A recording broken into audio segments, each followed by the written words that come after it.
Well, you are taking a live look right now at another round of ICE protests in LA today. This after yesterday's immigration raids turned into protests and even riots. And last night, President Trump deploying the National Guard. And tonight, the Pentagon plans to deploy about 700 Marines to the city. We'll have more on what's happening in Los Angeles in just a minute. Several protests across the country today taking a stand against immigration customs enforcement. That includes right here in Central Virginia. And 8 News reporter Sarah Molina spoke with an attorney and attended a local protest this evening. She joins us now with the details on this. Sarah.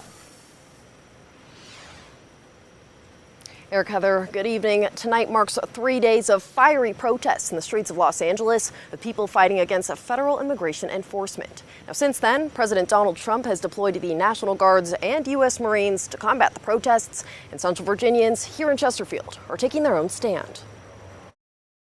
No fear, no hate, no ICE in our state. Central Virginians holding up signs in Chesterfield in solidarity with Los Angeles protesters. There is no illegal person on stolen land. Since last Friday, thousands have taken to the streets of California, speaking out against ICE, federal immigration enforcement. And now,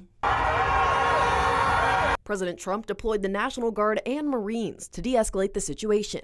But what does this mean? It's only deployed by the president if there's an actual rebellion against the U.S. government. University of Richmond law professor Marissa Jackson says typically the National Guard is deployed by the state's governor, which would be Gavin Newsom.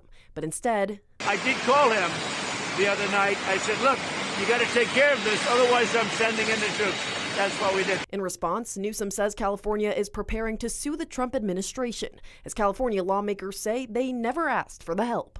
Donald Trump is saying because ICE is federal, that is equivalent to the rebellion against the U.S. government. Governor Youngkin says Virginia will stay in close contact with federal partners, with Representative Rob Whitman adding, quote, "I'll continue to monitor the situation in L.A. and support the federal government, working in concert with local and state officials."